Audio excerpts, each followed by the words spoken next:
Bismillahirrahmanirrahim. Assalamualaikum warahmatullahi wabarakatuh. Alhamdulillahi rabbil alamin. Wassalatu wassalamu ala asrafil anbiya'i wal mursalin wa ala alihi wa ashabihi ajma'in. Qala Allah Ta'ala fil Qur'anil Karim, a'udzu billahi minasyaitonir rajim. Aqimis sholata wa'tuz zakata warka'u ma'ar raki'in. Wa fil hadits qala Rasulullah sallallahu alaihi wasallam, as-sholatul jama'ati afdalu min sholatil fardhi bis-sab'ina wa isyrina darajah. Shadaqallahul azim.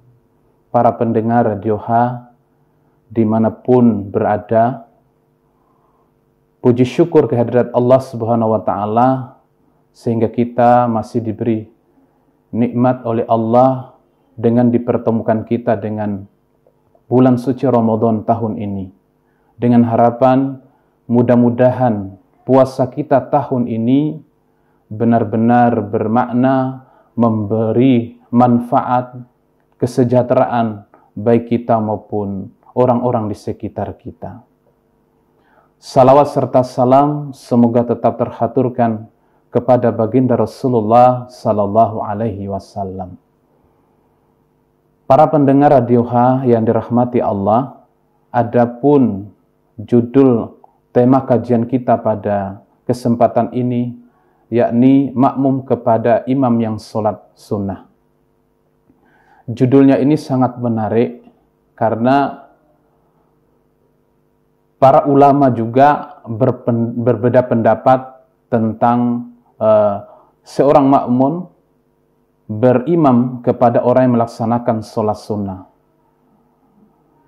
Nah, ini banyak sekali beberapa pendapat yang berselisih. Namun nanti kita akan jelaskan bahwa bagaimana menurut hadis yang sahih tentang seorang makmum berimam kepada yang melaksanakan sholat sunnah. Sebelumnya kita akan membahas tentang bahwasanya pentingnya sholat berjamaah.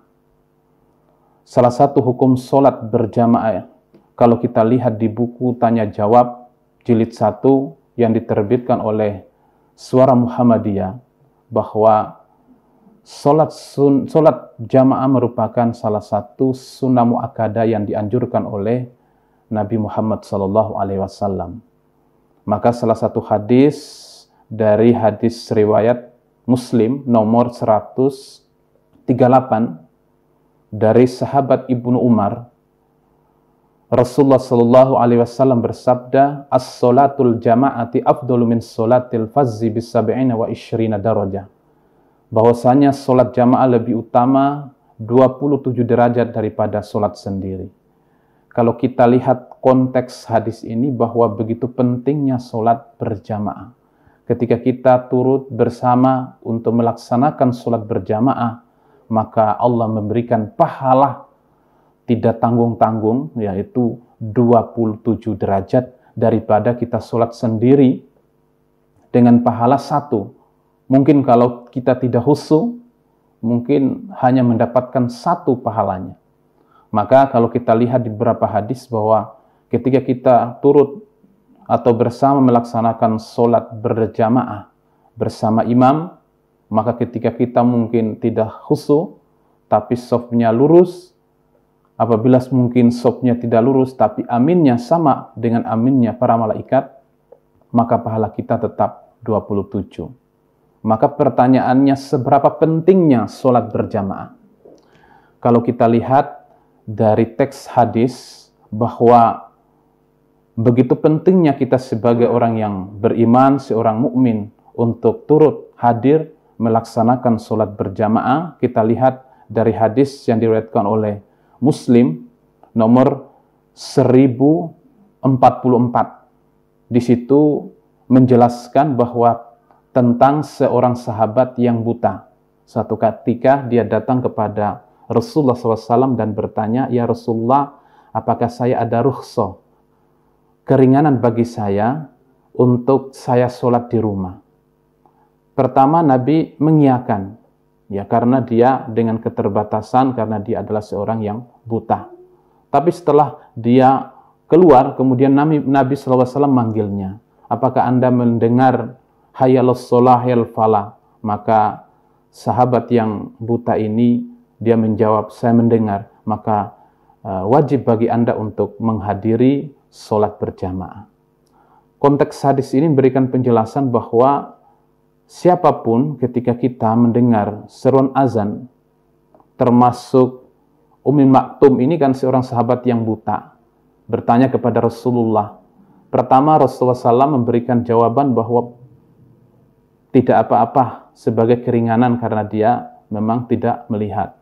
Tapi apa yang terjadi ketika dia keluar? Apa kemudian Nabi manggilnya bahwa dia mendengar seruan azan, maka wajib untuk hadir.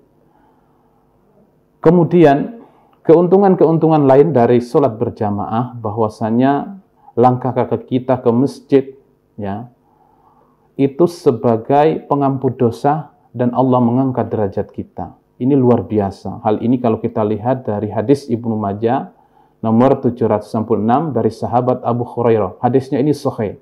Bunyinya, "Idza tawadda ahadukum fa ahsanal wudu, tsumma atal masjida, la yanhazuhu illa sholatu wala yuridu illa sholata lam yakhthut khutwatan ila rafa'ahu Allahu biha darajatun wa khatta anhu biha khati'atan hatta yadkhulul masjidah."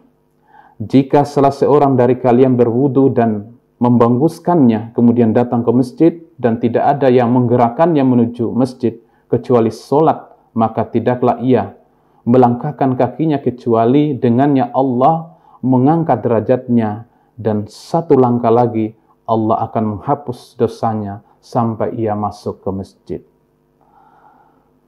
Para pendengar Radio Hai yang dirahmati Allah, kalau kita melihat konteks bahwa begitu pentingnya sholat berjamaah, maka akhirnya kita masuk pada tema kita, makmum kepada imam yang sholat sunnah.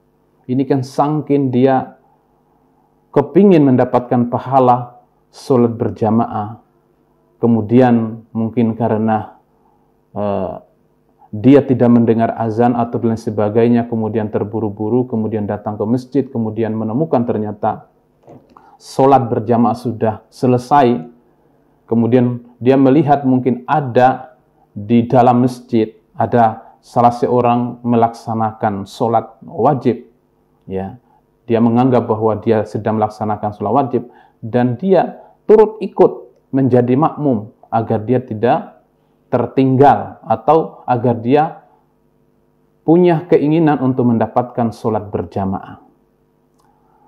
Sebelum kita masuk pada pembahasan hadis, kalau kita melihat, kadangkala makmum itu kebiasaan, mungkin cuma di Indonesia ya, kalau di Arab mungkin tidak ada seperti itu ya. Seperti halnya ini yang menjadi kelaziman di masyarakat kita, ketika seseorang itu mendapati seseorang sedang melaksanakan sholat dan dia tidak ingin bahwa tidak mendapatkan dari sholat berjamaah, kemudian dia cepat-cepat untuk menjadi makmum yang sedang melaksanakan sholat. Entah itu yang dijadikan imam itu melaksanakan sholat sunnah atau wajib, tapi dia berkeyakinan bahwasanya yang melaksanakan itu sedang melaksanakan sholat wajib. Dan kebiasaan biasanya dia menyentuh ya pundaknya, gitu, menyentuh pundaknya untuk dijadikan imam. Nah, ini dengan harapan bahwasanya dia bisa menjadi makmum kepada orang yang sedang melaksanakan sholat itu. Yang kedua, bahwasanya tepukan itu menjadikan bahwa dia memposisikan dia sebagai imam dan yang diikutnya adalah makmum. Ini yang kedua. Namun kadangkala kita itu saking terburu-burunya, ya, saking terburu-burunya, kemudian ngetuk pundaknya itu dengan keras, gitu, ya. Akhirnya apa yang menyebabkan? Satu, mungkin kaget ya, imamnya itu. Yang kedua, kalau keras dan mengganggu kehusyuannya, itu juga tidak diperbolehkan dalam agama maupun syariah. Walaupun dalam kitab fikih Fathul Mu'in yang ditulis oleh Imam Zainuddin dijelaskan bahwa praktek tersebut diperbolehkan. Jadi tidak dilarang. Karena seorang makmum ingin memberitahukan bahwa dia ingin menjadi makmum untuk mendapatkan sholat atau pahala sholat berjamaah. Namun pendapat mayoritas ulama sepakat kalau bisa itu tidak usah disentuh bahunya. Ini merupakan salah satu kebiasaan para sahabat. Nabi SAW pernah suatu ketika beliau melaksanakan sholat malam, kemudian datanglah Ibnu Abbas radhiyallahu anhu, ya, yang mana ketika itu menginap di rumah bibinya Maimunah. Kemudian mendatangi Nabi, sedang Nabi melaksanakan sholat, kemudian dia memposisikan dirinya di kiri Nabi. Kemudian Nabi memindahkannya ke kanan. Ya, dari kiri kemudian memindahkan ke kanan. Maka kita bisa praktekkan ketika kita mungkin menemui ada seseorang yang sedang melaksanakan sholat di masjid, sementara sholat berjamaah bersama orang-orang sudah selesai. Jadi kita tidak usah mengetuk pundak, ya.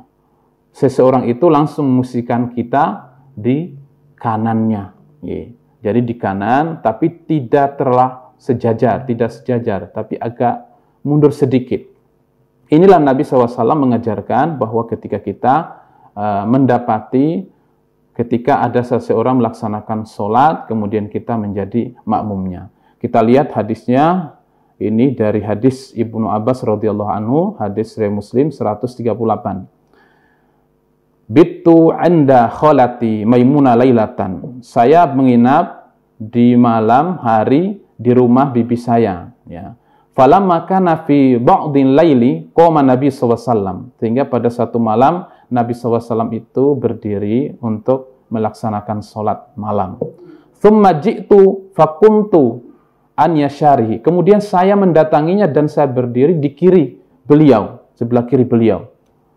Fahwalani faja'alani an yaminihi. Kemudian Nabi itu memindahkan saya ke sebelah kiri saya. Jadi ini para pendengar radio yang dirahmati Allah, salah satu cara ketika kita mungkin ingin menjadi makmum, langsung musikan diri, tidak usah ngutu. Walaupun ada sebagian ulama, termasuk ulama fikih, diperbolehkan untuk mengetuk bahwa dengan isyarat bahwa untuk menjadi makmum yang diimami itu.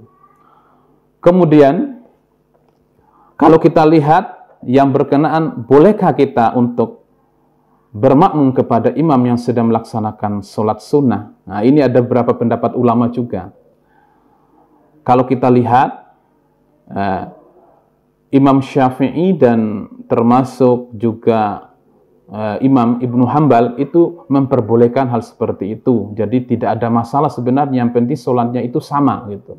Yang beliau tidak memperbolehkan itu apabila sholatnya itu tidak sama dengan sholat. Salah satu contoh, umpama yang tidak diperbolehkan beliau apabila ia melaksanakan sholat, sementara imamnya itu melaksanakan sholat gerhana matahari atau gerhana bulan. Atau sholat jenazah, itu tidak diperbolehkan karena sholatnya beda gitu. Tapi kalau umpama sholat zuhur, asar, maghrib, isya, itu diperbolehkan karena masih sama gitu. Namun Abu Hanifah itu tidak memperbolehkan. Salah satu alasan beliau, bagaimana mungkin derajat sholat wajib itu kan tinggi derajatnya, sementara sholat sunat itu kan derajatnya rendah. Sedangkan sholat fardu itu derajatnya di atas sholat sunnah. Maka beliau mengambil sebuah dalil, yaitu hadis.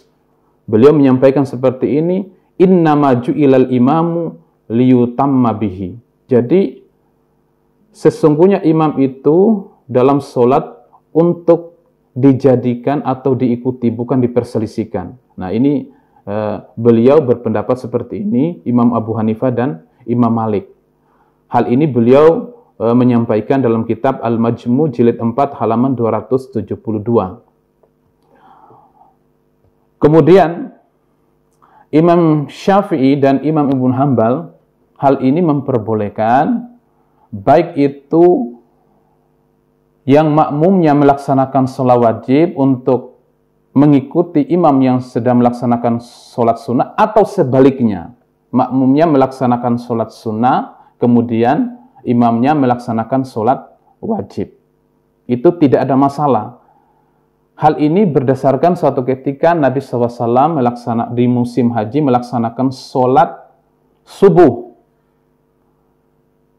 Kemudian setelah itu Nabi menoleh melihat ada 2 orang pemuda tidak turut ikut melaksanakan sholat subuh. Kemudian Nabi SAW memerintahkan para sahabatnya untuk dihadapkan 2 orang tadi yang tidak turut bersama Nabi melaksanakan sholat subuh berjamaah. Kemudian pemuda itu mengatakan bahwa dia sudah melaksanakan sholat di rumahnya. Maka Nabi, apa yang dikatakan Nabi? Fala taf'ala, jangan kamu lakukan seperti itu lagi. Jadi jangan melakukan seperti itu lagi. Idza sholaituma fi rihalikum, jika kalian telah sholat di rumah kalian masing-masing, ya, itu, thumma ataituma masjidan jama'atin fasollayya ma'ahum. Maka ketika mendapati sedang melaksanakan sholat berjamaah di masjid, maka ikutlah untuk melaksanakan sholat berjamaah. Fa innaha lakuma nafilah. Bagi kalian ketika datang di masjid menemukan orang sedang melaksanakan sholat berjamaah kemudian turut ikut sholat berjamaah, itu bagi kalian adalah sholat sunnah. Nah, sementara sholat wajib sudah dilaksanakan di rumah. Maka ini hadis yang memperbolehkan bahwasanya walaupun makmumnya itu melaksanakan sholat wajib di rumahnya sudah, kemudian mendapati imam sedang melaksanakan di masjid, maka itu salah satu kata Nabi disunnahkan karena menghormati masjid. Salah satu contoh para pendengar radio yang dirahmati Allah, ketika kita dari masjid A sudah melaksanakan sholat wajib, itu kemudian kita pindah ke masjid lain, kemudian di masjid itu mungkin masih melaksanakan atau sedang melaksanakan sholat berjamaah. Maka ketika kita melihat atau menyaksikan itu, kita ikut turut melaksanakan sholat berjamaah. Karena sholat kita yang kedua di masjid B itu sebagai sholat sunnah. Sementara sholat wajib kita atau sholat fardu kita itu yang wajib sudah kita laksanakan di masjid yang pertama atau masjid A. Maka tidak ada larangan. Oke, selanjutnya yang berkenaan dalil bahwa tidak ada larangan melaksanakan sholat wajib makmum kepada orang yang melaksanakan sholat sunnah. Hadisnya dari Jabir radhiyallahu anhu menyebutkan bahwa Mu'az bin Jabal radhiyallahu anhu pernah melaksanakan sholat isya berjamaah bersama Nabi SAW beserta para sahabat atau sahabat-sahabat yang lain. Kemudian ia pulang menemui kaumnya dan menjadi imam sholat yang sama, yaitu sholat isya untuk kaumnya. Karena kalau kita lihat dari konteks hadis atau mustalahul hadisnya, ternyata kaumnya itu menginginkan agar Mu'az bin Jabal ini menjadi imam bagi mereka, karena Mu'az ini merupakan salah sahabat yang selalu dekat dengan Rasulullah SAW.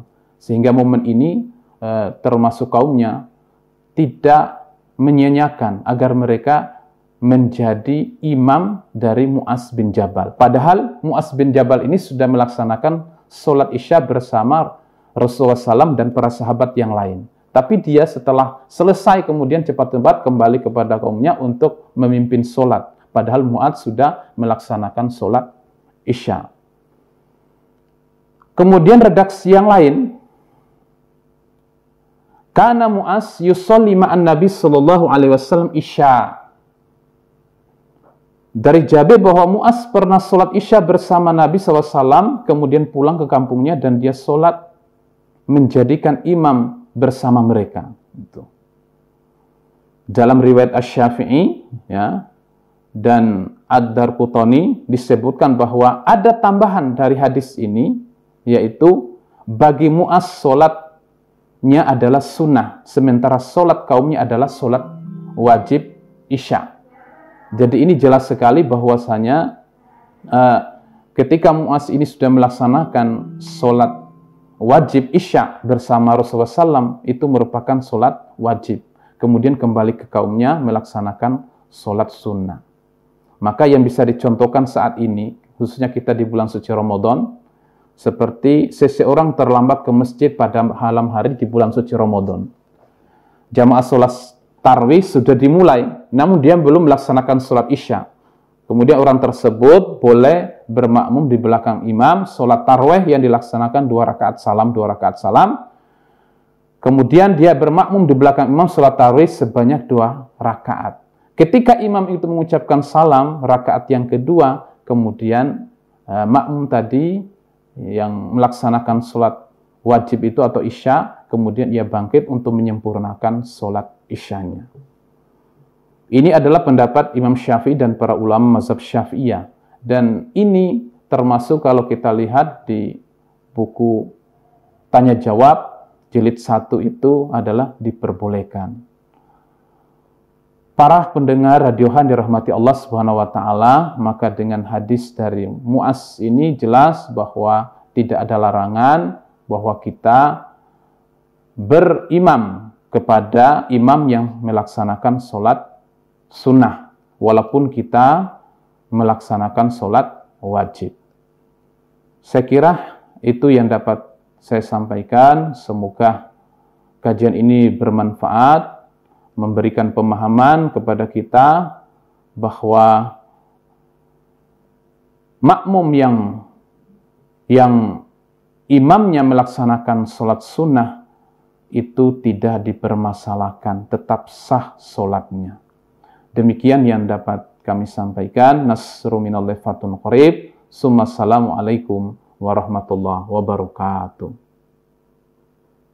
Didukung oleh Ramadanku rindu